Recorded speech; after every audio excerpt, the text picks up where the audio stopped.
आखिर है क्या, आखिर जीएसटी को इंडिया में लाया क्यों गया, जीएसटी के बेनिफिट्स क्या है, जीएसटी के नुकसान क्या है, हमको जीएसटी कब अप्लाई करनी चाहिए। ये वाला भी लोगों के मन में डाउट है कि हमें जीएसटी अप्लाई करनी भी चाहिए या फिर नहीं करनी चाहिए, जीएसटी के स्लैब्स क्या होते हैं, जीएसटी के टाइप्स क्या होते हैं। ये बहुत सारे डाउट है, बहुत सारे क्वेश्चन है।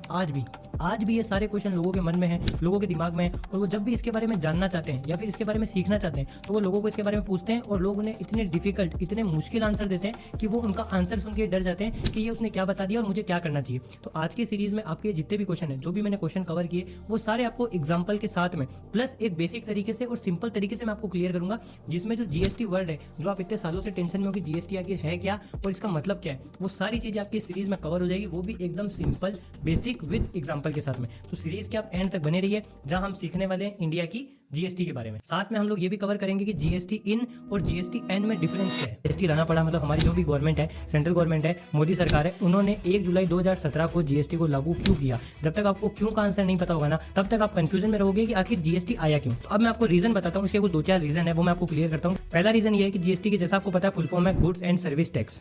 तो इसमें क्या था, जो गुड्स है और जो सर्विस है, दोनों के टैक्स अलग अलग लगते थे।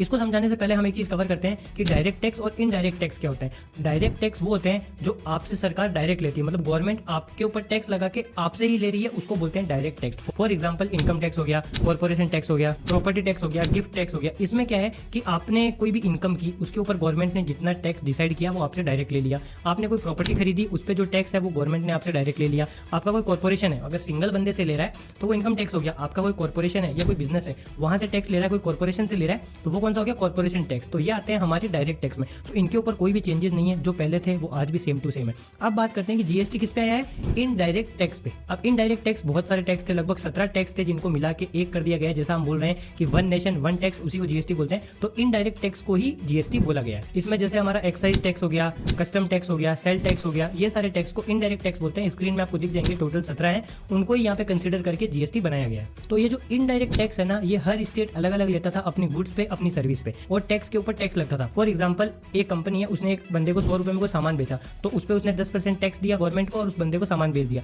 अब वो बंदा आगे और होलसेलर को बेचेगा, तो वो उसमें अपना और 10% जोड़ेगा और होलसेलर को बेच देगा, होलसेलर उसमें और 10% जोड़ेगा और आगे बेच देगा। तो ये 10 जो परसेंट है ना, ये टैक्स पे टैक्स लगता था। पहले ए ने बी से लिया तो भी 10% लग गया, वो जैसे 100 का 110 हो गया। अब 110 पे फिर से 10% लगेगा, फिर जो फाइनल प्राइस आई उस पर और 10% लगेगा। तो इसी चीज को हटाने के लिए, क्योंकि हर स्टेट अपना अपना अलग लेता था, जैसे बिहार है तो वो बोलता था इस चीज का मैं अलग टैक्स लूंगा, वही सेम सामान का टैक्स अलग स्टेट में अलग लगता था। तो ये गुड्स पे, सर्विस पे अलग अलग टैक्स लगना, टैक्स पे टैक्स लगना, ये चीजों को सॉल्व करने के लिए यहाँ पे जीएसटी लाया गया। इसके साथ एक और चीज थी एंट्री टैक्स। जैसे कोई भी ट्रक हो गई या कोई भी अदर स्टेट में सामान जाता था तो वहाँ पे एंट्री टैक्स भी लगता था। अगर राजस्थान से कोई यूपी जा रहा है तो वहाँ पे एंट्री टैक्स लग जाता है। गवर्नमेंट वाले या आपके नगर पालिका वाले कोई भी वहाँ पे पर्ची काटने के लिए बैठ जाते, बोलते ये हमारा टैक्स है। तो बंदा अगर 3-4 स्टेट क्रॉस करके कोई सामान लेके जा रहा है तो उसको 3-4 जगह अलग अलग टैक्स देना पड़ता था। तो इस चीज में भी जीएसटी ने इसको सॉल्व कर दिया कि हर जगह टैक्स सेम लगेगा। अब आपको ये तो क्लियर हो गया कि जीएसटी आया क्यों, लेकिन जीएसटी आने के बाद इसके टाइप्स भी आए कि जीएसटी के टाइप्स क्या है। तो वो हम इसके अगले एपिसोड में बात करेंगे कि जीएसटी के टाइप कितने हैं और क्या है। एसजीएसटी है मतलब स्टेट जीएसटी,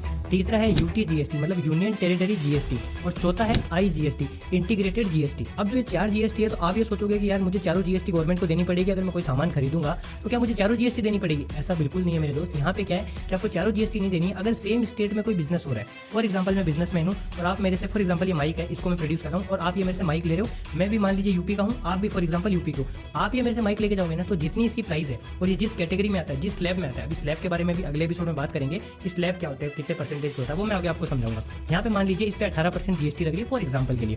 अब क्या होगा कि आप ये मेरे से ले रहे हो सेम स्टेट में, मैं भी यूपी का हूँ, आप भी यूपी हो, तो इसकी जितनी प्राइस है उस पर 18% जो जीएसटी लगेगी ना, वो केवल 2 लगेगी यहाँ पे। वो लगेगी सीजीएसटी और एसजीएसटी। सीजीएसटी मतलब सेंट्रल जीएसटी और एस मतलब स्टेट जीएसटी। जो आपने मेरे को 18% जीएसटी दी है ना, यहाँ पे इसकी जो प्राइस थी उस पर 18% जीएसटी लगती है, मैं आपको उसको बेच दूंगा। आपने मुझे पैसा दिया, उसमें जो 18% आपने जीएसटी दी है ना, तो 9% मुझे सेंट्रल गवर्नमेंट को देनी पड़ेगी और 9 मुझे स्टेट गवर्नमेंट को। स्टेट गवर्नमेंट कौन सी होगी? यूपी। हम यूपी के हैं तो मैं 9% यूपी को दूंगा और 9% सेंट्रल, मतलब सेंट्रल के तो अंडर में पूरा आता ही है, लगभग पूरा ऑल ओवर इंडिया के जितने भी स्टेट है वो सेंट्रल के अंदर में तो आता ही है। तो 9% सेंट्रल के पास, 9% स्टेट के पास। तो आपको सीजीएसटी और एसजीएसटी यहाँ पे समझ में आ गया। अब आप बोलोगे कि आईजीएसटी क्या है? IGST यहाँ पे ऐसे है, फॉर एग्जाम्पल मैं वही एग्जाम्पल लूंगा, आपको मैं अलग अलग एग्जाम्पल नहीं दूंगा ताकि आप कंफ्यूज हो जाओ। फॉर एग्जाम्पल मैं यूपी से हूँ, लेकिन आप मान लीजिए हरियाणा से हो या राजस्थान से हो या छत्तीसगढ़ से हो, कहीं से भी हो। फॉर एग्जाम्पल आप राजस्थान से हो और मैं यहाँ पे मान लीजिए यूपी से हूँ, तो ये वाला माइक जब मैं आपको बेचूंगा या आप मेरे से वहाँ लेके जाओगे तो ये क्या हो गया, अदर स्टेट वाला हो गया। तो एक स्टेट से दूसरे स्टेट में अगर कोई बिजनेस जा रहा है तो वहाँ पे IGST लगता है, उसका फुल फॉर्म होता है इंटीग्रेटेड GST।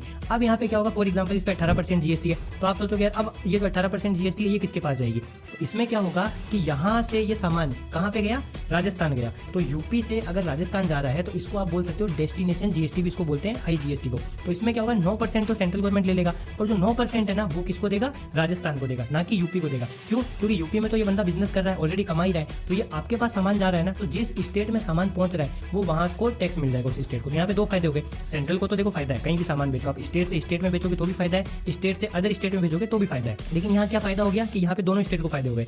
यूपी में क्या हुआ, बिजनेस हो गया, यहाँ पे एम्प्लॉइज हो गए, जैसे ये कंपनी का मैं प्रोडक्शन कर रहा हूँ तो नॉर्मल सी बात है मैंने बहुत सारे लोगों को हायर वगैरह किया होगा, तो यहाँ पे इसकी इकोनॉमी में मैं सपोर्ट कर रहा हूँ। और यहाँ से ये राजस्थान गया तो राजस्थान गवर्नमेंट को भी एज ए डेस्टिनेशन GST इसका 9% मिल गया, तो आपको IGST भी क्लियर हो गया होगा। अब आप सोच रहे होगे कि ये UT GST क्या है। UT GST सिंपल है, यूनियन टेरिटरी GST। जैसे कि फॉर एग्जांपल जम्मू कश्मीर हो गया, दिल्ली हो गया, लद्दाख हो गया, ये कोई स्टेट तो है नहीं, ये यूनियन टेरिटरी है दिल्ली वाला। तो अब आप सोचोगे यार दिल्ली वाला बंदा कहीं बेचेगा क्या करेगा, तो उस पर क्या लगेगा, तो वहाँ पे क्या होगा, आपका CGST तो लगेगा, साथ में UT GST लगेगा। CGST मतलब सेंट्रल वाला तो लगेगा, लेकिन स्टेट वाला वहाँ नहीं लग के UT GST लगेगा। तो ये चीज भी आपको क्लियर हो गई होगी। अब आप